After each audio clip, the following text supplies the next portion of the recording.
Hallelujah. കർത്താവായ യേശു ക്രിസ്തുവിൻ്റെ പരിശുദ്ധമായ നാമത്തിൽ എല്ലാവർക്കും സ്നേഹവന്ദനം അറിയിക്കുകയാണ്. പ്രിയപ്പെട്ട കുഞ്ഞുങ്ങളെ, ദൈവത്തിൻ്റെ സ്നേഹം അനുഭവിക്കുന്ന ഒരു വ്യക്തി പിന്നെ ഈ ലോകത്തിൻ്റെ സ്നേഹത്തിൻ്റെ പിന്നാലെ ഒരിക്കലും പോവുകയില്ല. അങ്ങനെ പോകാനായിട്ട് സാധിക്കുകയില്ല. കാരണം ഈ ലോകത്തിൽ മറ്റാരും നമ്മളെ സ്നേഹിക്കുന്നതിനേക്കാൾ ദൈവം നമ്മളെ സ്നേഹിക്കുന്നുണ്ട്. ആ സ്നേഹവുമായി നമ്മൾ താരതമ്യം ചെയ്യുമ്പോൾ ഈ ലോകത്തിൽ മറ്റാർക്കും നമ്മളെ അതുപോലെ സ്നേഹിക്കാൻ പറ്റുകയില്ല എന്നുള്ളതാണ് ഏറ്റവും വലിയ സത്യം. മഗ്ദലന മറിയം ഒരു കാലഘട്ടത്തിൽ ഒരുപാട് പാപം ചെയ്ത് പാപത്തിൻ്റെ സുഖം തേടി ജീവിച്ചവളായിരുന്നു. എന്നാൽ അവൾ യേശു ക്രിസ്തുവിനെ കണ്ടുമുട്ടിയപ്പോൾ യേശുവിൻ്റെ സ്നേഹം തിരിച്ചറിഞ്ഞതിന് ശേഷം പിന്നെ ഒരിക്കലും അവൾ പാപത്തിലേക്ക് പോയിട്ടില്ല. പൗലോസ്ലീഹ റോമർ ലേഖനത്തിൽ 8-ാം അധ്യായത്തിൽ 35 മുതലുള്ള വാക്യങ്ങളിലും അത് തന്നെയല്ലേ പറയുന്നത്, ക്രിസ്തുവിൻ്റെ സ്നേഹത്തിൽ നിന്ന് ഒരു ശക്തിക്കും എന്നെ വേർപെടുത്തുക സാധ്യമല്ല. ഞാനിത് പറയുന്നത് വെറുതെ ഒരു കെട്ടുകഥ പോലെ ഒന്നുമല്ല. എൻ്റെ വ്യക്തിപരമായ ജീവിതത്തിൽ അനുഭവിച്ച ഒരു സത്യമാണ് ഞാൻ പങ്കുവെക്കുന്നത്. ഞങ്ങളുടെ മാതാപിതാക്കൾക്ക് 6 മക്കളായിരുന്നു. എൻ്റെ മൂത്ത 2 ചേച്ചിമാർ, അതിനിളയത് ഞങ്ങൾ 4 ആൺകുട്ടികൾ. അപ്പോൾ ഈ 6 പേരിൽ എൻ്റെ മാതാപിതാക്കളുടെ ഏറ്റവും വലിയ സ്വപ്നം, പ്രതീക്ഷ ഞാനായിരുന്നു. എന്നെ പഠിപ്പിച്ച് നല്ല നിലയിലെത്തിക്കണം, പ്രത്യേകിച്ച് എന്നെ ഒരു ശുശ്രൂഷകനാക്കണം എന്നൊക്കെ ഒരുപാട് ആഗ്രഹിച്ചതായിരുന്നു എൻ്റെ മാതാപിതാക്കൾ. എന്നാൽ ഞാൻ എൻ്റെ കുഞ്ഞുനാളിലൊക്കെ വളരെ സ്നേഹാനുഭവം, ദൈവത്തിൻ്റെ സ്നേഹത്തിലൊക്കെ ഞാൻ ജീവിച്ചു. വചനമൊക്കെ പഠിക്കുമായിരുന്നു, പ്രാർത്ഥിക്കുമായിരുന്നു, പള്ളിയിലെ കാര്യങ്ങളിലൊക്കെ വളരെ താല്പര്യത്തോടു കൂടി ഞാൻ പ്രവർത്തിച്ചിരുന്നു. എന്നാൽ എൻ്റെ യുവത്വത്തിലേക്ക് ഞാൻ കടന്നു വരുമ്പോൾ, ഹൈസ്കൂൾ ജീവിത കാലഘട്ടമൊക്കെ ആയപ്പോൾ മുതൽ ഞാൻ ദൈവത്തിൽ നിന്നൊക്കെ ഒരുപാട് അകലാൻ തുടങ്ങി. അതിന് പ്രധാനപ്പെട്ട കാരണം ഈ ലോകത്തിൻ്റെ സ്നേഹത്തിലേക്ക് ഞാൻ ആകൃഷ്ടനായി എന്നുള്ളതാണ് ഏറ്റവും വലിയ സത്യം. കൂട്ടുകാരുടെ പിന്നാലെ പോവുക, സിനിമ കാണാൻ വേണ്ടി പോവുക, അതുപോലെ ഉത്സവ പറമ്പുകളിൽ കലാപരിപാടികൾ ആസ്വദിക്കാൻ പോവുക, മംഗളം മനോരമ പോലുള്ള കൊച്ചു കൊച്ചു പുസ്തകങ്ങളൊക്കെ വായിക്കുക, അങ്ങനെയൊക്കെ ലോകത്തിൻ്റെ സന്തോഷങ്ങളുടെ പിന്നാലെ ഞാൻ ഓടാൻ തുടങ്ങി. അങ്ങനെ പോകുന്നൊരു കാലഘട്ടത്തിൽ എൻ്റെ ഹൈസ്കൂൾ വിദ്യാഭ്യാസമൊക്കെ തീർന്ന് ഞാൻ പ്രീ ഡിഗ്രിക്ക് പഠിക്കുന്ന സമയമായപ്പോൾ എൻ്റെ കൂട്ടുകാരുമായൊക്കെ ആയിട്ട് ചേർന്ന് ഞാൻ പതുക്കെ പുകവലിയൊക്കെ ശീലിച്ചു. അങ്ങനെ ഞാൻ പതുക്കെ പുകവലിക്ക് അടിമയായി. പുകവലിക്കാതെ എനിക്ക് ജീവിക്കാൻ പറ്റാത്ത ഒരു സാഹചര്യത്തിലേക്ക് ഞാൻ വീണു. അതിനുശേഷം ഞാൻ പ്രീ ഡിഗ്രിയൊക്കെ പഠിച്ച് ജയിച്ചിട്ട് ഞാൻ ഡിഗ്രിക്ക് പഠിക്കുന്നൊരു കാലഘട്ടമായപ്പോൾ എനിക്ക് പുതിയ പുതിയ കൂട്ടുകാരെയൊക്കെ കിട്ടി. അവരുമായിട്ട് വളരെ സന്തോഷത്തോടു കൂടി ഞങ്ങളിങ്ങനെ ജീവിക്കുന്നു. ഇടയ്ക്ക് മദ്യപാനത്തിലേക്ക് ഞാൻ വീണു. മദ്യശാലകളിലേക്ക് പോയി മദ്യപിക്കാൻ തുടങ്ങി. മദ്യത്തിൻ്റെ ലഹരിയിൽ ഞങ്ങൾ സിനിമ കാണാൻ പോവുക, ലോകത്തിൻ്റെ സന്തോഷങ്ങളുടെ പിന്നാലെ പോവുക, അങ്ങനെയൊക്കെ പതുക്കെ പതുക്കെ ദൈവത്തിൽ നിന്ന് ഞാനിങ്ങനെ അകലാൻ തുടങ്ങി. അങ്ങനെ അകന്ന് അവസാനം ഞാൻ പൂർണ്ണമായി ദൈവത്തിൽ നിന്ന് അകന്നുപോയ അവസ്ഥയുണ്ടായി. പ്രാർത്ഥനയിൽ നിന്നൊക്കെ അകന്ന് ഭക്തിയും പ്രാർത്ഥനയും ഒക്കെ വെറും ചടങ്ങായി മാറിയ ഒരു കാലഘട്ടം. അങ്ങനെ ജീവിക്കുന്നൊരു കാലഘട്ടത്തിൽ ഞാൻ തെറ്റായ ഒരു സ്നേഹബന്ധത്തിൽ ഞാൻ വിട്ടു. ഒരു ഹൈന്ദവ പെൺകുട്ടിയെ ഞാൻ സ്നേഹിച്ചു. അവസാനം ആ സ്നേഹബന്ധം എൻ്റെ വീട്ടുകാരറിഞ്ഞപ്പോൾ ശക്തമായിട്ട് വീട്ടുകാർ ആ ബന്ധത്തെ എതിർത്തു. വീട്ടുകാരോടുള്ള വാശി തീർക്കാൻ വേണ്ടിയിട്ട് ഞാൻ മദ്യക്കുപ്പികൾ വീട്ടിലേക്ക് കൊണ്ടുവന്ന് എൻ്റെ കൂട്ടുകാരുമായി ഞങ്ങൾ ഒരുമിച്ച് ഇരുന്ന് ഞങ്ങൾ മദ്യപിക്കാൻ തുടങ്ങി.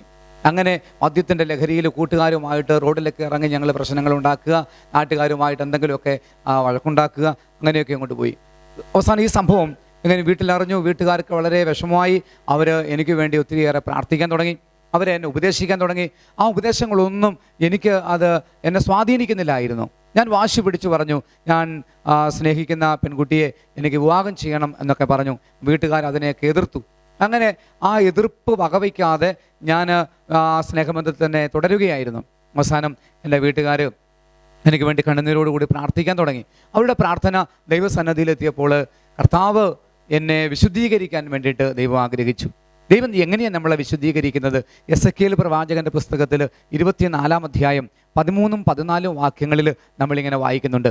ഞാൻ നിന്നെ ശുദ്ധിയാക്കാൻ ശ്രമിച്ചിട്ട് നീ ശുദ്ധയായില്ല. എൻ്റെ ക്രോധം നിൻ്റെ മേൽ പ്രയോഗിച്ച് തുടങ്ങുന്നതുവരെ നീ ശുദ്ധയാവുകയില്ല. ഞാൻ കർത്താവാണ്. ഞാൻ മനസ്സ് മാറ്റുകയോ മാപ്പ് നൽകുകയോ പിന്മാറുകയോ ചെയ്യുകയില്ല. പ്രിയപ്പെട്ടവരെ, ദൈവം നമ്മളെ ശുദ്ധീകരിക്കുന്നത്, ദൈവം പറയുകയാണ്, എൻ്റെ ക്രോധം ഞാൻ നിൻ്റെ മേൽ പ്രയോഗിക്കും. ദൈവത്തിൻ്റെ ക്രോധം, നമുക്കതിനെ സഹനം എന്നൊക്കെ നമുക്ക് വിളിക്കാം. കൊച്ചു കൊച്ചു സഹനങ്ങൾ ദൈവം നമ്മുടെ ജീവിതത്തിലേക്ക് അനുവദിക്കുന്നത് നമ്മളെ വിശുദ്ധീകരിക്കാൻ വേണ്ടിയിട്ടാണ്, നമ്മളെ തള്ളിക്കളയാൻ വേണ്ടിയിട്ടല്ല. ദൈവം നമ്മളെ ഉപേക്ഷിക്കുന്നതല്ല. അങ്ങനെ എന്നെ വിശുദ്ധീകരിക്കാൻ വേണ്ടിയിട്ട് ദൈവം എൻ്റെ ജീവിതത്തിൽ സഹനങ്ങൾ അനുവദിച്ചു. എൻ്റെ 2 സഹോദരിമാർ, അവർ വിവാഹിതരായി മക്കളൊക്കെ ആയി. 2ാമത്തെ സഹോദരിക്ക് ഒരു മാരകമായ രോഗം പിടിപെട്ടു. ശരീരത്തിൻ്റെ ജോയിൻസിനൊക്കെ വേദനയായിട്ട് ആരംഭിച്ചു. ഞങ്ങൾ ഒരുപാട് ഹോസ്പിറ്റലിൽ കൊണ്ടുപോയി. അലോപ്പതിയും ആയുർവേദവും ഹോമിയോയും അങ്ങനെ പല വിധത്തിലുള്ള ചികിത്സാവിധികളൊക്കെ ഞങ്ങൾ പരീക്ഷിച്ച് നോക്കി. അവസാനം രോഗത്തിന് ഒരു കുറവുമില്ല. രോഗം മൂർച്ഛിച്ചു. ശരീരം മുഴുവൻ നീരായി, വേദനയായി, സ്വന്തം തലമുടി പോലും കൈകൊണ്ട് കെട്ടിവെക്കാൻ പറ്റാത്ത വിധത്തിൽ അതിഭയങ്കരമായ വേദനയിലേക്ക് എൻ്റെ സഹോദരി എത്തിപ്പെട്ടു. ആ സമയത്ത് ഡോക്ടർമാർ പറഞ്ഞു ഇത് റൊമാറ്റോയിഡ് ആർത്രൈറ്റിസ് എന്ന രോഗമാണെന്ന് പറഞ്ഞു. ഈ രോഗത്തിന് പ്രത്യേകിച്ച് ചികിത്സാവിധികളൊന്നുമില്ല. ഈ രോഗം വരുമ്പോൾ ശരീരത്തിൽ വേദനയുണ്ടാകും. അപ്പോൾ ഞങ്ങൾ കൊടുക്കുന്ന ഗുളിക വേദന അറിയാതിരിക്കാനുള്ള പെയിൻ കില്ലേഴ്സ് ആണെന്ന് പറഞ്ഞു. ഈ ഗുളിക സ്ഥിരമായിട്ട് ഉപയോഗിച്ചാൽ അത് കിഡ്നികളെ ബാധിക്കും, അത് ലിവറിനെ ബാധിക്കും. അതുകൊണ്ട് ഈ സ്ത്രീയെ സംബന്ധിച്ച് ഈ ഗുളിക സ്ഥിരമായിട്ട് ഉപയോഗിച്ചതിൻ്റെ ഫലമായിട്ട് കിഡ്നികൾ രണ്ടും പ്രവർത്തിക്കാത്ത അവസ്ഥയിലേക്കായി. അതുകൊണ്ടാണ് ശരീരം മുഴുവൻ ഇങ്ങനെ നീര് വന്ന് വീർത്തുകൊണ്ടിരിക്കുന്നത്. ഇനി അധികം മരുന്നൊന്നും കൊടുക്കാനായിട്ടില്ല. അത് വീട്ടിൽ കിടന്ന് മരിക്കാനുള്ള അവസരം കൊടുക്ക്, നിങ്ങൾ വീട്ടിൽ കൊണ്ടുപോയിക്ക്, ഒരു 6 മാസത്തിനകത്ത് അത് മരിച്ചു പോകുമെന്ന് പറഞ്ഞു. അങ്ങനെ എൻ്റെ ചേച്ചിയെ എല്ലാ പ്രതീക്ഷകളും അസ്തമിച്ചപ്പോൾ ഞങ്ങൾ വീട്ടിലേക്ക് കൊണ്ടുവന്നു. എൻ്റെ വീട്ടിൽ ഒരു മുറിയിൽ ഒരു കട്ടിലിൽ ചേച്ചി തളർന്ന് കിടക്കുമ്പോൾ, ഒരു ഗ്ലാസ് വെള്ളം പോലും എടുത്ത് തനിയെ കുടിക്കാൻ പറ്റാത്ത അവസ്ഥയിൽ വളരെ വേദനയോടുകൂടി കിടക്കുമ്പോൾ അതേ മുറിയിൽ മറ്റൊരു കട്ടിലിൽ എൻ്റെ അമ്മ തളർന്ന് കിടക്കുകയായിരുന്നു. എൻ്റെ അമ്മയുടെ രോഗം അസ്ഥികൾക്ക് തേയ്മാനം. ഡോക്ടർമാർ പറഞ്ഞു ഈ രോഗത്തിന് മരുന്നില്ല, തേഞ്ഞുപോയ അസ്ഥികളെ ഇനി പുതുക്കാനായിട്ട് സാധിക്കത്തില്ല. വളരെ വേദനയോടുകൂടി എൻ്റെ കുടുംബം കടന്നു പോകുന്ന സമയത്ത് എന്നെ വിളിച്ച് എൻ്റെ അമ്മച്ചിയും ചേച്ചിയൊക്കെ പറയുമായിരുന്നു, നീ ഒന്ന് മാനസാന്തരപ്പെട്ടാൽ, നീ ഒന്ന് ദൈവത്തിലേക്ക് തിരിച്ചു വന്നാൽ ഞങ്ങളുടെ രോഗം മാറുമോനെ, ഈ കുടുംബം അനുഗ്രഹിക്കപ്പെടും. ജീവിക്കാനുള്ള കൊതി കൊണ്ട് എന്നോടത് പറയുമ്പോൾ ഞാൻ അവിടെ നിന്നും ഇറങ്ങിപ്പോകുന്നത് വല്ല മദ്യശാലകളിലേക്ക്, ചാരായ ഷാപ്പുകളിലേക്കൊക്കെ ആയിരിക്കും. അവിടെ പോയിരുന്ന് മദ്യപിക്കും. ചിലപ്പോൾ വീട്ടിലേക്ക് വരും, അല്ലെങ്കിൽ വല്ല ഉത്സവ പറമ്പുകളിൽ പോയി കിടക്കും, അല്ലെങ്കിൽ വല്ല കൂട്ടുകാരുടെ വീട്ടിൽ പോയി കിടക്കും. അങ്ങനെ ഞാൻ ദൈവത്തിൽ നിന്ന് പൂർണ്ണമായിട്ട് അകന്ന് മദ്യത്തിനും ലഹരിക്കുമൊക്കെ അടിമയായി ജീവിക്കുന്നൊരു കാലഘട്ടം. എൻ്റെ മാതാപിതാക്കൾ എൻ്റെ ഈ ജീവിതത്തെക്കുറിച്ച് കണ്ട് ഒരു കണ്ണുനീരോടെ പ്രാർത്ഥിക്കാൻ തുടങ്ങി. അവരുടെ കണ്ണുനീരും പ്രാർത്ഥനയും ദൈവസന്നിധിയിലെത്താൻ തുടങ്ങി. 56-ാം സങ്കീർത്തനത്തിൻ്റെ 8-ാമത്തെ വാക്യത്തിൽ സങ്കീർത്തകനിലൂടെ ദൈവമായ കർത്താവ് പറയുന്നു, ഞാൻ അവിടുന്ന് എൻ്റെ അലച്ചിലുകൾ എണ്ണിയിട്ടുണ്ട്, എൻ്റെ കണ്ണീർ കണങ്ങൾ കുപ്പിയിൽ ശേഖരിച്ചിട്ടുണ്ട്. അതെ, അവിടുന്ന് എൻ്റെ അലച്ചിലുകൾ എണ്ണിയിട്ടുണ്ട്, എൻ്റെ കണ്ണീർ കണങ്ങൾ കുപ്പിയിൽ ശേഖരിച്ചിട്ടുണ്ട്. നമ്മുടെ കണ്ണുനീര് കാണുന്ന ദൈവം, നമ്മുടെ അലച്ചിലുകളെ അറിയുന്ന ദൈവം, എൻ്റെ മാതാപിതാക്കളുടെ കണ്ണുനീരും ദുഃഖവും വേദനയും എനിക്ക് വേണ്ടിയുള്ളവരുടെ പ്രാർത്ഥനകളും ദൈവം കണ്ടപ്പോൾ എന്നെ വിശുദ്ധീകരിക്കാൻ വേണ്ടി ദൈവം വീണ്ടും ഇടപെടുകയാണ്. ദൈവം വീണ്ടും വീണ്ടും സഹനങ്ങൾ അനുവദിക്കുകയാണ്. ഞാൻ സ്നേഹിച്ചിരുന്ന പെൺകുട്ടി ആ സ്നേഹബന്ധത്തിൽ നിന്ന് പിന്മാറിപ്പോയി. അതെൻ്റെ ജീവിതത്തിൽ വലിയ ഒരു ആഘാതമായിട്ട് എനിക്ക് അനുഭവപ്പെട്ടു. എൻ്റെ എല്ലാ പ്രതീക്ഷയും ആ പെൺകുട്ടിയായിരുന്നു. അവൾ നഷ്ടപ്പെട്ടപ്പോൾ ഇനി എന്തിനാ ജീവിക്കുന്നതെന്ന് ചിന്തിച്ച് ഞാൻ മരിക്കാൻ വേണ്ടി, ആത്മഹത്യ ചെയ്യാൻ വേണ്ടി ഞാൻ ശ്രമിച്ചു. കുറേയധികം ഉറക്ക ഗുളിക സംഘടിപ്പിച്ച് അതെല്ലാം കൂടി ഒരു ഗ്ലാസ് വെള്ളത്തിനകത്ത് കലക്കി ഞാൻ കുടിച്ചു. നേരം വെളുത്തപ്പോൾ ഞാൻ അബോധാവസ്ഥയിലായിരുന്നു. എൻ്റെ വീട്ടുകാരെന്നെ ഹോസ്പിറ്റലിൽ കൊണ്ടുപോയി. ഡോക്ടർമാർ പറഞ്ഞു ഒരുപാട് ഗുളികകൾ ഉപയോഗിച്ചിട്ടുണ്ട്, അതുകൊണ്ട് രക്ഷപ്പെടാൻ ബുദ്ധിമുട്ടാണെന്ന് പറഞ്ഞു. എന്നാലും ദൈവത്തിൻ്റെ കരം, സർവശക്തനായ ദൈവത്തിൻ്റെ കരം എന്നെ തൊട്ടു. ലൂക്കായുടെ സുവിശേഷം 1-ാം അധ്യായത്തിൻ്റെ 37-ാമത്തെ വാക്യത്തിൽ പറയുന്നുണ്ടല്ലോ, ദൈവത്തിനൊന്നും അസാധ്യമല്ല എന്ന്. അങ്ങനെ ആ ദൈവം എന്നെ സ്പർശിച്ചപ്പോൾ, സൃഷ്ടാവിൻ്റെ കരം എന്നെ തൊട്ടപ്പോൾ ഞാൻ അപകടനില തരണം ചെയ്ത് ഞാൻ ആരോഗ്യത്തിലേക്ക് തിരിച്ചു വന്നു. ഞാൻ ഹോസ്പിറ്റലിൽ നിന്നൊക്കെ ഡിസ്ചാർജായി ഞാൻ വീട്ടിൽ വന്നു. ഞാൻ പുറത്തേക്ക് ഇറങ്ങി നടക്കുമ്പോൾ എൻ്റെ കൂട്ടുകാർ, എൻ്റെ നാട്ടിലുള്ള ആൾക്കാരൊക്കെ എന്നെ കണ്ടാൽ ഉടനെ അവരെന്നെ കളിയാക്കാൻ തുടങ്ങി. അവരെന്നെ കണ്ടാൽ സ്ലീപ്പിംഗ് പിൽസ് എന്നോട് ചോദിക്കും. അങ്ങനെ നാട് മൊത്തം ഈ സംഭവം അറിഞ്ഞു. ഞാൻ വളരെ വേദനയിലും നിരാശയിലുമായിട്ട് ജീവിക്കുന്ന കാലഘട്ടത്തിൽ ഞാനിങ്ങനെ ചിന്തിച്ചു, എന്തിനാണ് ഇങ്ങനെ ജീവിക്കുന്നത്? നാട്ടുകാരുടെ മുമ്പിൽ ഒരു പരിഹാസപാത്രമായി ജീവിക്കുന്നതിനേക്കാൾ ഭേദം മരിക്കുകയല്ലേ.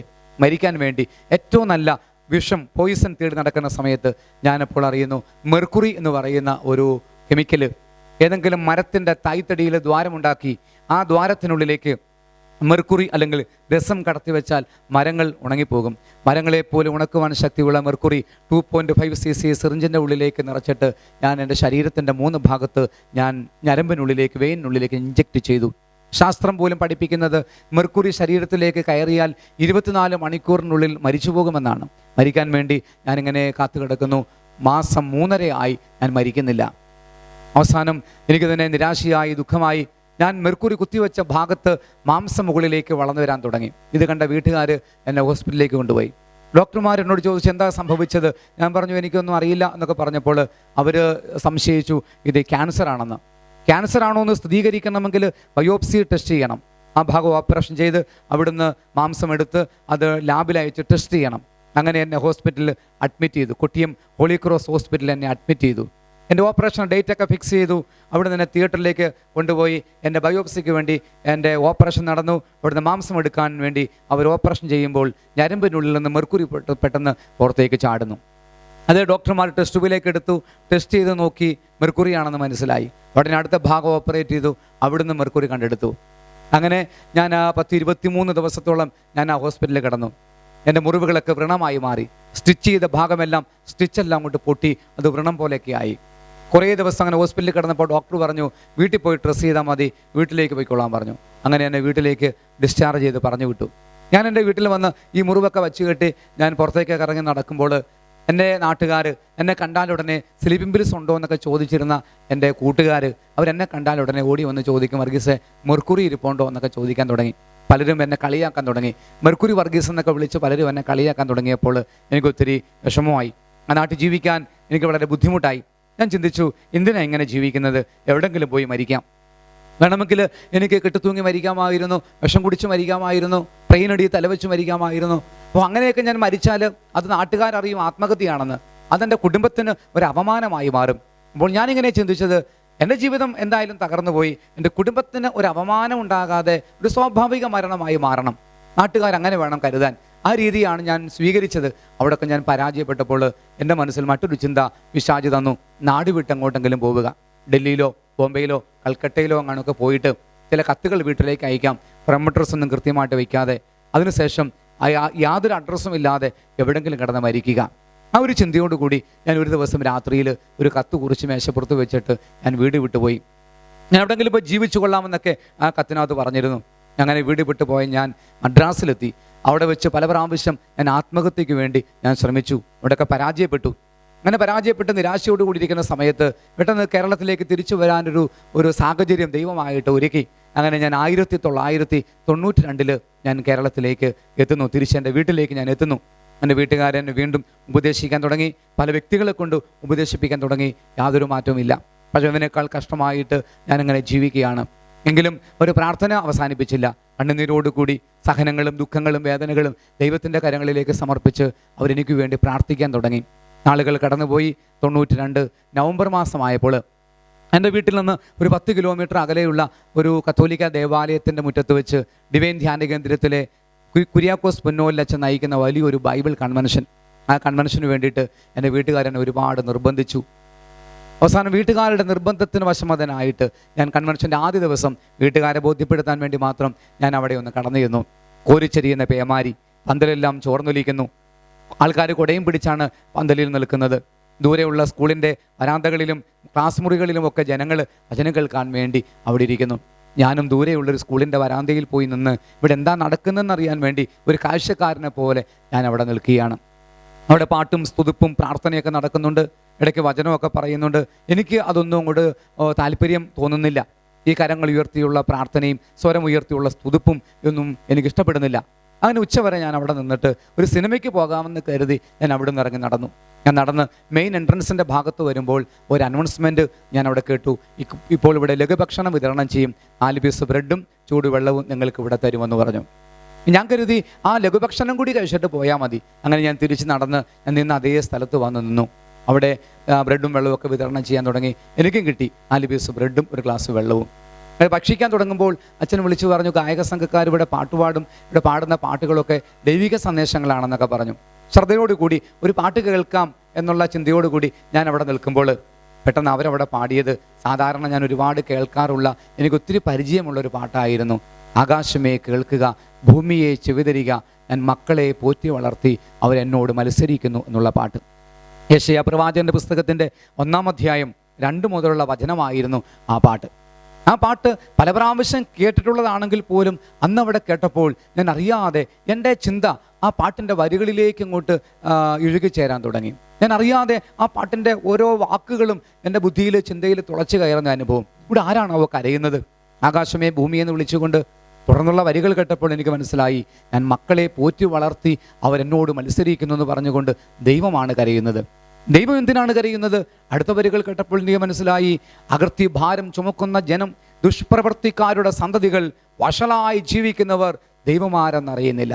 അപ്പോൾ ദൈവത്തെ അറിയാതെ ജീവിക്കുന്ന മക്കളെ നോക്കിക്കൊണ്ട് പാപം ചെയ്ത ദൈവത്തിൽ നിന്ന് അകന്നുപോയ മക്കളെ നോക്കിക്കൊണ്ട് ഹൃദയം പൊട്ടി കരയുന്ന ദൈവത്തിൻ്റെ നിലവിളി, ദൈവത്തിൻ്റെ ദീനരോധനം.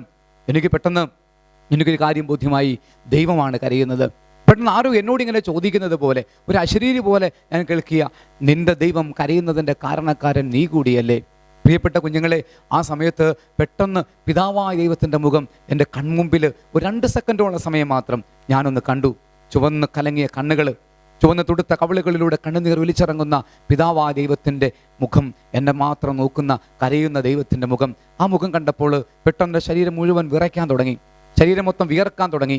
കയ്യിലിരിക്കുന്ന ബ്രെഡ് പകുതിയോളം തിന്നതിൻ്റെ ബാക്കി എനിക്ക് തിന്ന് പൂർത്തിയാക്കാൻ പറ്റുന്നില്ല. വായിൽ കിടക്കുന്ന ബ്രെഡ് കഷ്ണം ഒരു അഗ്നിക്കനൽ കിടക്കുന്നത് പോലെ അത് തിന്നിറക്കാൻ എനിക്ക് സാധിക്കുന്നില്ല. വെള്ളം എനിക്ക് കുടിച്ചിറക്കാൻ സാധിക്കുന്നില്ല. ഞാൻ അവിടെ നിന്നുകൊണ്ട് പൊട്ടിക്കരഞ്ഞ് ആ ബ്രെഡും വെള്ളവും ദൂരേക്ക് വലിച്ചെറിഞ്ഞു. ഞാൻ അവിടെ നിന്ന് ഇറങ്ങി ഒരു ഒറ്റ ഓട്ടമാ ആ പന്തലിൻ്റെ ഉള്ളിലേക്ക്. വെള്ളം കൊണ്ട് നനഞ്ഞു കിടക്കുന്ന പച്ച മണ്ണിൽ പോയിരുന്നു കൊണ്ട് ഒരു കൊച്ചു കുഞ്ഞിനെ പോലെ ഞാൻ നിലവിളിച്ചു, ദൈവമേ, നിന്നെ എനിക്ക് നഷ്ടപ്പെട്ടു പോയി, നിന്നെ വേദനിപ്പിച്ച പാപിയാണ് ഞാനെന്ന് പറഞ്ഞുകൊണ്ട് ഞാൻ അവിടെ നിന്ന് കരയാൻ തുടങ്ങി. എത്രയോ മണിക്കൂറുകൾ കടന്നു പോയെന്ന് ഞാൻ അറിഞ്ഞില്ല. വൈകുന്നേരത്താണ് ഞാൻ അവസാനം ആ കൺവെൻഷൻ പന്തൽ വിട്ട് ഞാൻ തിരിച്ചു പോകുന്നത്. തുടർന്നുള്ള 4 ദിവസങ്ങളിലും ഞാൻ ആ കൺവെൻഷനിൽ പങ്കെടുക്കാൻ വേണ്ടി വന്നു. 5 ദിവസത്തെ കൺവെൻഷൻ എന്നെ ഒരു മാനസാന്തരത്തിലേക്കൊന്നും നയിച്ചില്ല. ഒരു മാനസാന്തരമൊന്നും എനിക്ക് സംഭവിച്ചില്ല. എങ്കിലും എന്തോ ഒരു ചലനം എൻ്റെ ഹൃദയത്തിൽ ഞാൻ അനുഭവിക്കുന്നുണ്ടായിരുന്നു. കൺവെൻഷൻ്റെ 5-ാം ദിവസം ഞാൻ അവിടെ ഒരു അനൗൺസ്മെൻറ്റ് കേട്ടു. പാലായിക്കടുത്ത് താബോർ ധ്യാന കേന്ദ്രത്തിൽ യുവതീ യുവാക്കൾക്ക് വേണ്ടി ഒരു ധ്യാനമുണ്ട്, താല്പര്യമുള്ളവർക്ക് പങ്കെടുക്കാം എന്ന്. പെട്ടെന്ന് ആരും എന്നോട് പറയുന്നത് പോലെ, നീ ആ ധ്യാനത്തിൽ പങ്കെടുക്കണം. അങ്ങനെ ഞാൻ വീട്ടിൽ വന്നപ്പോൾ എൻ്റെ അപ്പച്ചനൊക്കെ എന്നോട് പറഞ്ഞു, മോനെ ആ ധ്യാനത്തിൽ പങ്കെടുക്കാൻ പോകണമെന്ന് പറഞ്ഞു. ഞാൻ അങ്ങനെ പാലാ താബോറിൽ ധ്യാനം കൂടാൻ വേണ്ടി പോയി. ധ്യാനം തുടങ്ങി. ആദ്യം ദൈവത്തിൻ്റെ സ്നേഹത്തെക്കുറിച്ചൊക്കെ അവിടെ വചനം പങ്കുവെച്ചു. ദൈവം സ്നേഹമാണ്, ദൈവം പാപികളെ പോലും സ്നേഹിക്കുന്നു, പാപിക്ക് വേണ്ടി കുരിശിൽ ബലിയായി തീർന്ന ദൈവത്തെക്കുറിച്ചൊക്കെ ഇങ്ങനെ പങ്കുവെച്ചപ്പോൾ ഞാൻ ഒത്തിരി സന്തോഷത്തോടു കൂടി കേട്ടിരിക്കുക ആ വചനങ്ങളൊക്കെ. ജെറമ്യാ പ്രവാചകന്റെ പുസ്തകത്തിൽ 31-ാം അധ്യായത്തിൻ്റെ 20-ാമത്തെ വാക്യത്തിൽ പറയുന്നുണ്ട്, എഫ്രായിം എൻ്റെ വത്സലപുത്രനല്ലേ, എൻ്റെ ഓമനക്കുട്ടൻ, നിനക്ക് വിരോധമായി പെരുമാറുന്ന സമയത്തും നിന്നോടുള്ള സ്മരണ എന്നിൽ ഉദിക്കുന്നു, എൻ്റെ ഹൃദയം നിനക്ക് വേണ്ടി തുടിക്കുന്നു.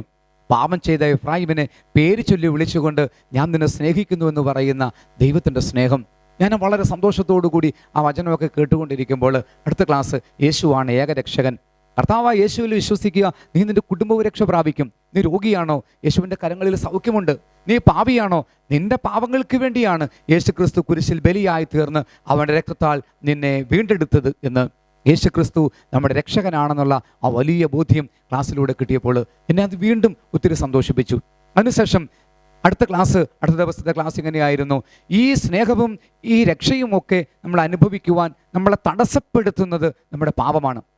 യെശയ്യാ പ്രവാചകന്റെ പുസ്തകത്തിൻ്റെ 59-ാം അധ്യായം 1 മുതലുള്ള വാക്യങ്ങളിൽ പറയുന്നു, രക്ഷിക്കാൻ സാധിക്കാത്ത വിധം കർത്താവിൻ്റെ കരം കുറുകി പോയിട്ടില്ല, കേൾക്കാനാകാത്ത വിധം അവിടുത്തെ കാതുകൾക്ക് മാന്യം സംഭവിച്ചിട്ടില്ല. നിന്റെ അകൃത്യങ്ങൾ നിന്നെയും ദൈവത്തെയും തമ്മിൽ അകറ്റിയിരിക്കുന്നു, നിന്റെ പാപങ്ങൾ അവിടുത്തെ മുഖം നിന്ന് മറച്ചിരിക്കുന്നു. പ്രിയപ്പെട്ട കൂട്ടുകാരെ, ഞാൻ അവിടെ ഇരുന്നു കൊണ്ട് ചിന്തിച്ചു, ദൈവത്തിൻ്റെ സ്നേഹം നമുക്ക് നഷ്ടപ്പെടുന്നത്, ദൈവത്തിൻ്റെ സാന്നിധ്യം നമുക്ക് നഷ്ടപ്പെടുന്നത് നമ്മുടെ പാപം മൂലമാണെന്ന്. എന്താണ് പാപം? എനിക്കതൊന്നും അറിയില്ല. പാപമെന്ന് കേട്ടിട്ടുണ്ട്. തുടർന്നുള്ള ക്ലാസ്സുകളെല്ലാം പാപത്തെക്കുറിച്ചായിരുന്നു. 10 കൽപ്പനകളുടെ വെളിച്ചത്തിൽ പാപത്തെക്കുറിച്ച് ക്ലാസ് എടുത്തപ്പോൾ ഒരു കാര്യം എനിക്ക് ബോധ്യമായി. വിശുദ്ധ ബൈബിളിൽ ഉൽപ്പത്തി മുതൽ വെളിപാട് വരെയുള്ള പുസ്തകങ്ങളിൽ ദൈവം പങ്കുവെക്കുന്ന ചില ഉപദേശങ്ങൾ, ചെയ്യരുതെന്ന് പറയുന്ന കാര്യങ്ങൾ, ചെയ്യണമെന്ന് പറയുന്ന കാര്യങ്ങൾ, അതൊക്കെ ഞാൻ ലംഘിക്കുന്നുണ്ട്. അപ്പോൾ എനിക്കൊരു കാര്യം ബോധ്യമായി, ഞാനൊരു മഹാപാപിയാണെന്ന്. ഞാൻ പെട്ടെന്ന് അവിടെ നിന്നുകൊണ്ട് അസ്വസ്ഥപ്പെട്ടു. പിറ്റേന്ന് ഞാൻ ധ്യാനഗുരു അച്ഛനോട് ചെന്ന് പറഞ്ഞു, അച്ചോ എനിക്ക് ഒന്ന് സംസാരിക്കണമെന്ന് പറഞ്ഞു. അച്ഛൻ പറഞ്ഞു, ഇത് കുമ്പസാര ദിവസമല്ലേ, നീ ഇപ്പോൾ ഇന്ന് കുമ്പസാരിച്ചിട്ടൊക്കെ വാ. ഞാൻ പറഞ്ഞു, അച്ചോ ഞാൻ കുമ്പസാരിച്ചില്ല എന്നൊക്കെ ആദ്യം പറഞ്ഞു. അച്ഛൻ പറഞ്ഞു, പോയി കുമ്പസാരിച്ചിട്ട് വരാൻ പറഞ്ഞു. അങ്ങനെ ഞാൻ പാലാ താബോർ ധ്യാന കേന്ദ്രത്തിൻ്റെ ചാപ്പലിൽ പോയി മുട്ടുകുത്തി, സക്രാരുടെ മുമ്പിൽ ചെന്ന് മുട്ടുകുത്തി ഞാൻ എൻ്റെ കർത്താവിനോട് ഞാൻ സംസാരിക്കാൻ തുടങ്ങി. ഞാൻ അവിടെ ചെന്നപ്പോൾ കേട്ട ഒരു വചനമായിരുന്നു യോഹന്നാന്റെ സുവിശേഷത്തിൻ്റെ 6-ാം അധ്യായത്തിൻ്റെ 44-ാമത്തെ വാക്യം. ഇവിടെ പറയുന്നുണ്ട്, ഈശോ പറയുകയാണ്, എൻ്റെ പിതാവിനാൽ ആകർഷിക്കപ്പെടാതെ ഒരുവനും എൻ്റെ അടുക്കലേക്ക് വരുന്നില്ല. അപ്പോൾ ഞാനിവിടെ വന്നത് എൻ്റെ ദൈവത്തിൻ്റെ ആകർഷണം ഉള്ളത് കൊണ്ടാണെന്ന്, ദൈവം എന്നെ വിളിച്ചത് കൊണ്ടാണെന്നുള്ള തിരിച്ചറിവ് എനിക്ക് കിട്ടിയപ്പോൾ എനിക്കൊരു കാര്യം ഉറപ്പായി, ദൈവത്തിൻ്റെ ആകർഷണം കൊണ്ടാണ് എനിക്കിവിടെ വരുവാനായിട്ട് സാധിച്ചതെന്ന്. ഞാൻ ആ ദൈവത്തോട് ചോദിച്ചു, ദൈവമേ, എന്തിനാണ് നീ എന്നെ ഇവിടെ കൊണ്ടുവന്നത്? എൻ്റെ ജീവിതം തകർന്നതാണ്, എൻ്റെ കൂട്ടുകാരെല്ലാം എന്നെ ഉപേക്ഷിച്ചു, എൻ്റെ നാട്ടുകാരെല്ലാം എന്നെ വേണ്ടെന്ന് വെച്ചു. ഞാൻ സ്നേഹിച്ച പെൺകുട്ടി എന്നെ ഇഷ്ടമല്ല എന്ന് പറഞ്ഞു. മരണം പോലും എന്നെ കൈവിട്ടു. ആർക്കും വേണ്ടാത്ത ജീവിതം നീ എന്തിനാ എന്നെ ഇവിടെ കൊണ്ടുവന്നത്? നിനക്ക് വേണമോ ഈ ജീവിതം? ഞാനിതാ നിൻ്റെ മുമ്പിലേക്ക് സമർപ്പിക്കുകയാണ്. കുടുംബത്തിന് ശാപമായ, നാട്ടുകാർക്ക് ശല്യമായ ഈ ജീവിതത്തെ നിൻ്റെ കരങ്ങളിലേക്ക് സമർപ്പിക്കുന്നു. ഇന്നു മുതൽ ഈ ജീവിതത്തിൻ്റെ രക്ഷകനും ഭരണകർത്താവും നാഥനും നീയാ. ഇനി മുതൽ നിനക്ക് വേണ്ടാത്തതൊന്നും എനിക്ക് വേണ്ട. ഇനി മുതൽ നിനക്ക് ഇഷ്ടമില്ലാത്തത് എനിക്ക് ഇഷ്ടമല്ല. ഞാൻ സമ്പൂർണ്ണമായി എൻ്റെ ജീവിതം യേശു ക്രിസ്തുവിനെ സമർപ്പിച്ചുകൊണ്ട് പറഞ്ഞു, ഇനി മേലിൽ ഞാൻ മദ്യപിക്കുകയില്ല, ഞാനിനി പുകവലിക്കുകയില്ല, ഞാനിനി ഒരിക്കലും ഉത്സവ പറമ്പുകളിലേക്ക് പോവുകയില്ല, ഞാനിനി സിനിമാ തിയേറ്ററുകളിലേക്ക് പോവുകയില്ല, വൃത്തികെട്ട പുസ്തകങ്ങൾ ഞാനിനി വായിക്കുകയില്ല, വൃത്തികെട്ട കാസറ്റുകൾ ഞാനിനി കാണുകയില്ല, ഞാനിനി തെറി പറയുകയില്ല, ഞാൻ എൻ്റെ മാതാപിതാക്കളെ ഇനി മുതൽ അനുസരിക്കും, ഞാൻ പ്രാർത്ഥിക്കും, പള്ളിയിൽ പോകും, കൂദാശകളിൽ പങ്കുചേരും. ഞാൻ അവിടെ വെച്ച് ഈ തീരുമാനങ്ങളെല്ലാം എടുത്തിട്ട് ഞാൻ അവിടുന്ന് എഴുന്നേറ്റ് നേരെ പോകുന്നത് ധ്യാനഗുരു അച്ഛൻ്റെ മുറിയിലേക്കാണ്. അച്ഛൻ്റെ മുമ്പിൽ ചെന്ന് മുട്ടുകൂത്തി എൻ്റെ ജീവിതത്തിലെ ആദ്യത്തെ സത്യകുംഭസാരം എൻ്റെ 25-ാമത്തെ വയസ്സിൽ ഞാൻ ചെയ്തു. അന്നുവരെ ഒരിക്കലും ഒരു കുംഭസാരത്തിലും എൻ്റെ മാരകപാപങ്ങൾ ഞാൻ ഏറ്റുപറഞ്ഞിരുന്നില്ല. അന്നാദ്യമായ ഒരു പുരോഹിതൻ്റെ മുമ്പിൽ മുട്ടുകുത്തി ചെയ്തു പോയ മാരകപാപങ്ങൾ തുറന്ന് ഏറ്റുപറഞ്ഞ് ഞാൻ ആദ്യത്തെ കുംഭസാരം നടത്തി. പ്രിയപ്പെട്ട കൂട്ടുകാരെ, അന്ന് എൻ്റെ കർത്താവ് എന്നെ ഏറ്റെടുത്തു. ദൈവത്തിൻ്റെ ആധിപത്യം എൻ്റെ മേൽ അവൻ വെച്ചു. ദൈവത്തിൻ്റെ കരം എന്നെ തൊട്ടു. പിന്നെ ഈ നിമിഷം വരെ ഒരു തുള്ളി മദ്യം ഞാൻ ഉപയോഗിച്ചിട്ടില്ല, ഒരു ബീഡിയോ സിഗരറ്റോ ഞാൻ ഉപയോഗിച്ചിട്ടില്ല, ഒരു അമ്പല പറമ്പുകളിലേക്ക്, ഉത്സവ പറമ്പുകളിലേക്ക് ഞാൻ പോയിട്ടില്ല, ഒരു സിനിമാ തിയേറ്ററിലേക്ക് ഞാൻ പോയിട്ടില്ല, ഒരു വൃത്തികെട്ട പുസ്തകം വായിക്കുകയോ ഒരു മ്ലേച്ഛ കാസറ്റ് കാണുകയോ ഞാൻ ചെയ്തിട്ടില്ല. എൻ്റെ ജീവിതം പൂർണ്ണമായി കർത്താവിന് വേണ്ടി ഞാൻ വിട്ടുകൊടുത്തു. കർത്താവിൻ്റെ ജീവിതം ഏറ്റെടുത്തു. വളരെ സന്തോഷത്തോടു കൂടിയാണ് ഞാൻ എൻ്റെ വീട്ടിലേക്ക് മടങ്ങി വരുന്നത്. ഞാൻ എൻ്റെ വീട്ടിൽ വരുമ്പോൾ സന്ധ്യയായി. രാത്രി വീട്ടിൽ വരുമ്പോൾ എൻ്റെ അപ്പച്ചൻ പെട്ടെന്ന് എന്നോട് ചോദിച്ചു, മോനെ ധ്യാനമൊക്കെ എങ്ങനെ ഇരുന്നു എന്ന് ചോദിച്ചു. ഞാൻ പറഞ്ഞു, ധ്യാനം വളരെ നന്നായിരുന്നു, മനോഹരമായിരുന്നു എന്നൊക്കെ പറഞ്ഞു. അപ്പച്ചൻ ചെന്ന് അമ്മച്ചോട് ഇങ്ങനെ പറയുന്നത് കേൾക്കുന്നുണ്ടായിരുന്നു, ധ്യാനമൊക്കെ നന്നായിരുന്നു എന്നാണ് പറഞ്ഞത്. ദൈവമേ, ആർക്കറിയാം, എന്തെങ്കിലും ഒരു മാറ്റമൊക്കെ ഉണ്ടായിരുന്നാൽ മതിയായിരുന്നു. ഒത്തിരി സന്തോഷത്തോടു കൂടി എൻ്റെ അപ്പച്ചൻ അമ്മച്ചിയോട് പറയുന്നത് കേട്ടു, അവന് ഭക്ഷണം എടുത്ത് വെക്കും, ഞാൻ വിളിച്ചുകൊണ്ട് വരാം. എന്നെ ഭക്ഷണത്തിന് വിളിക്കാൻ വേണ്ടി എൻ്റെ അപ്പച്ചൻ പെട്ടെന്ന് എൻ്റെ മുറിയിലേക്ക് വരുമ്പോൾ ഞാൻ ആ മുറിയിലില്ല. തൊട്ടടുത്ത മുറിയിൽ നോക്കി, ഞാൻ അവിടെയില്ല. മുറ്റത്തിറങ്ങി എന്നെ നോക്കിയപ്പോൾ ഞാൻ ആ മുറ്റത്തുമില്ല. പാപം എൻ്റെ അപ്പച്ചൻ കരുതി ഞാൻ വീണ്ടും മദ്യപിക്കാൻ പോയി. ഒരാഴ്ച കുടിക്കാതിരുന്നതല്ലേ, വീണ്ടും ഞാൻ കുടിക്കാൻ വേണ്ടി പോയി. ഈ സങ്കടം ഇത് ആരോടൊന്ന് പങ്കുവെക്കും? അടുക്കളയിൽ ചെന്ന് അമ്മയോട് പറയുകയാണെങ്കിൽ അമ്മയെ അടുക്കളയിൽ പിടഞ്ഞു വീണ് മരിക്കും. എൻ്റെ സഹോദരി, രോഗാവസ്ഥ കിടക്കുന്ന സഹോദരിയോട് പങ്കുവെക്കാൻ പറ്റുമോ? എൻ്റെ സഹോദരി ഞാൻ കട്ടിലിൽ കിടന്ന് മരിക്കും. ആരോടും പങ്കുവെക്കാൻ പറ്റാതെ വേദനയോടെ നിരാശയോടെ ആ മുറ്റത്ത് നിന്നുകൊണ്ട് ഏങ്ങലടിച്ച് കരയുന്ന എൻ്റെ പിതാവ് പെട്ടെന്ന് എൻ്റെ അപ്പച്ചൻ തിരിച്ച് മുറിയിലേക്ക് കയറി. അന്ന് എൻ്റെ വീട്ടിൽ ഒരു ചെറിയ പ്രാർത്ഥനാ മുറി ഉണ്ടായിരുന്നു. എൻ്റെ അപ്പച്ചൻ എവിടെ പോയാലും ആ മുറിയിലിറങ്ങി പ്രാർത്ഥിച്ചിട്ടേ പോകാറുള്ളൂ. എവിടെ പോയിട്ട് വന്നാലും ആ മുറിയിൽ കയറി പ്രാർത്ഥിച്ചിട്ടേ വെള്ളം പോലും കുടിക്കാറുള്ളൂ. എൻ്റെ അപ്പച്ചൻ ആ മുറിയിലേക്ക് ഇറങ്ങി കർത്താവിനോടെല്ലാം ഒന്ന് പങ്കുവെക്കാമെന്ന് കരുതി ആ വാതിൽ തുറക്കുമ്പോൾ കാണുന്നത്, ഞാൻ ആ മുറിയിൽ ഒരു പായ വിരിച്ച് ഒരു സത്യവേദ പുസ്തകം ഹൃദയത്തോട് ചേർത്ത് പിടിച്ച് മുട്ടുകുത്തി നിന്ന് പ്രാർത്ഥിക്കുന്നതാണ് കാണുന്നത്. അത് കണ്ട് എൻ്റെ അപ്പച്ചൻ ആ മുറിയിലേക്ക് ഇറങ്ങാതെ പെട്ടെന്ന് അടുക്കളയിൽ ചെന്ന് എൻ്റെ അമ്മയുടെ കൈക്ക് പിടിച്ചിട്ട് പറഞ്ഞു, നീങ്ങി വന്നേ, നിനക്കൊരു അത്ഭുതം കാണണോ? എൻ്റെ അമ്മയുടെ കൈക്ക് പിടിച്ച് പതുക്കെ കൊണ്ടുവന്ന് ആ പ്രാർത്ഥനാ മുറിയിലേക്ക് കൊണ്ട് നടക്കി. എൻ്റെ അമ്മയും കണ്ടു ആ അത്ഭുത ദൃശ്യം. വർഷങ്ങൾക്ക് ശേഷം അവരുടെ മകൻ പ്രാർത്ഥിക്കുന്നത് അവർ കണ്ടു. എൻ്റെ അപ്പച്ചനും അമ്മച്ചിയും കൂടി എൻ്റെ തൊട്ട് പിറകിൽ നിന്നുകൊണ്ട് കർത്താവിന് നന്ദി പറഞ്ഞ് അവർ സ്തുതിച്ചു. ആ സ്തുതിയുടെ ശബ്ദം കേട്ട് ഞാൻ കണ്ണ് തുറന്ന് നോക്കിയപ്പോൾ കാണുന്നത് എൻ്റെ തൊട്ട് പിറകിൽ എൻ്റെ മാതാപിതാക്കൾ. ഞാൻ ചാടി എഴുന്നേറ്റു. അവരുടെ 4 കൈകൾ എൻ്റെ മുമ്പിലേക്ക് നീട്ടപ്പെട്ടപ്പോൾ ഞാൻ ആ കരവലയങ്ങൾക്കുള്ളിലേക്ക് ഞാൻ അമർന്നു. എൻ്റെ മാതാപിതാക്കളുടെ ശരീരത്തിലേക്ക് ഞാൻ ഇങ്ങനെ അമർന്നു കിടക്കുമ്പോൾ അവരുടെ കണ്ണുനീര് എൻ്റെ ശരീരത്തിലേക്ക് ഇറ്റിറ്റു വീണത് ഞാൻ അനുഭവിച്ചു. പ്രിയപ്പെട്ട കൂട്ടുകാരെ, ആ കണ്ണുനീര് അത് നിരാശയുടെ കണ്ണുനീരായിരുന്നില്ല, അത് ദുഃഖത്തിൻ്റെ കണ്ണുനീരായിരുന്നില്ല. നീണ്ട വർഷങ്ങൾ സഹനങ്ങളിലൂടെ കടന്നുപോയപ്പോൾ എനിക്ക് വേണ്ടി അവർ കാഴ്ചവെച്ച കണ്ണുനീരിന് ദൈവം പ്രതിഫലമായി എന്നെ പ്രാർത്ഥിക്കുന്ന മകനായി കാണുവാൻ ഉള്ള ഭാഗ്യം അവർക്ക് കൊടുത്തപ്പോൾ ദൈവത്തിൻ്റെ മുമ്പിൽ അർച്ചനയായി ആ കണ്ണുനീര് അവർ കാഴ്ചവെക്കുകയായിരുന്നു. അന്നെൻ്റെ അപ്പച്ചൻ എന്നെ മോനെ എന്ന സ്നേഹത്തോടു കൂടി വിളിച്ചു. എൻ്റെ മാതാപിതാക്കളുടെ സ്നേഹം ഞാൻ അനുഭവിക്കാൻ തുടങ്ങി.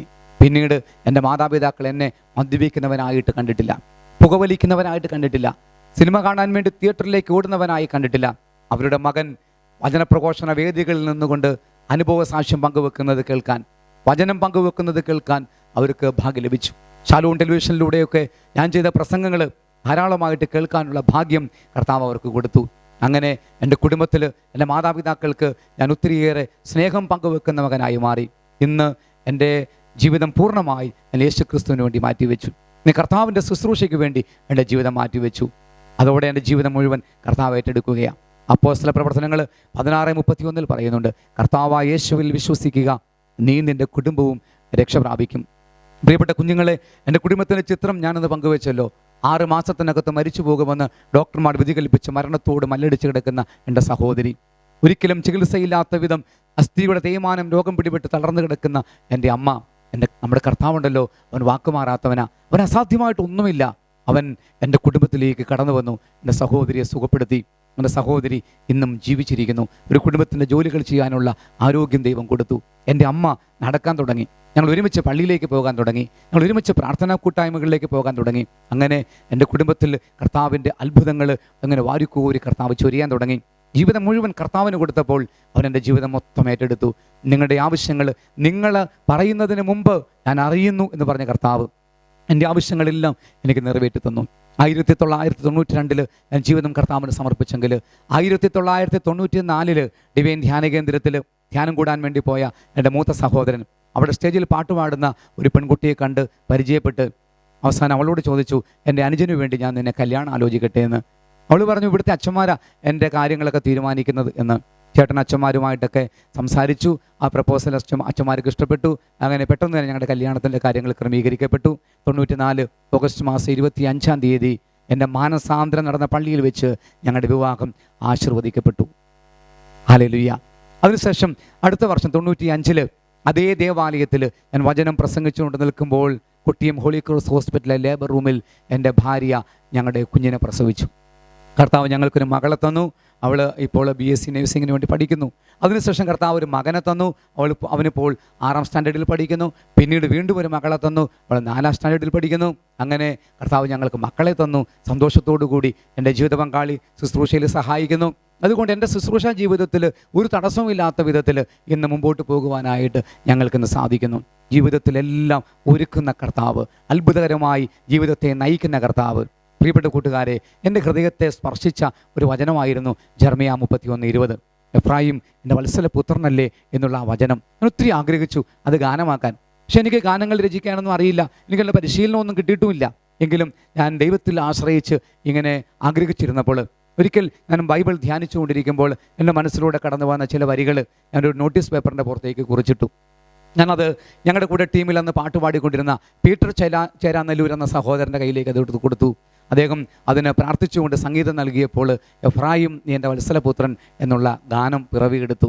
അനേകായിരം ഹൃദയങ്ങളെ സ്പർശിച്ച ആ ഗാനം ഒരു യോഗ്യതയുമില്ലാത്ത എൻ്റെ കരങ്ങളെ ദൈവത്തിന് വിട്ടുകൊടുത്തപ്പോൾ ദൈവം എൻ്റെ കരങ്ങളെ ആ ഗാനം രചിക്കാൻ വേണ്ടിയിട്ട് ഉപയോഗിക്കുകയായിരുന്നു. പ്രിയപ്പെട്ട കൂട്ടുകാരെ, ദൈവത്തിൻ്റെ കരങ്ങളിലേക്ക് നമ്മുടെ ജീവിതം കൊടുത്താൽ നമ്മുടെ ചിന്തകൾക്കപ്പുറത്ത്, നമ്മുടെ സ്വപ്നങ്ങൾക്കപ്പുറത്ത്, നമ്മുടെ പദ്ധതികൾക്കപ്പുറത്ത് ദൈവം നമ്മളെ ഉപയോഗിക്കുന്നത് നമുക്ക് കാണുവാനായിട്ട് സാധിക്കും. നമ്മുടെ കുടുംബത്തെ കർത്താവ് നയിക്കുന്നത്, നമ്മുടെ പഠന മേഖലകളെ കർത്താവ് നയിക്കുന്നത്, പ്രവർത്തന മേഖലകളിൽ കർത്താവിൻ്റെ അത്ഭുതകരമായ സാന്നിധ്യം നമുക്ക് മനസ്സിലാക്കുവാനായിട്ട് സാധിക്കും. അതിനുവേണ്ടി നമുക്ക് ആഗ്രഹിക്കാം. ഈ ലോകത്തിൽ ആരും സ്നേഹിക്കുന്നതിനേക്കാൾ കർത്താവ് നമ്മളെ സ്നേഹിക്കുന്നുണ്ട്.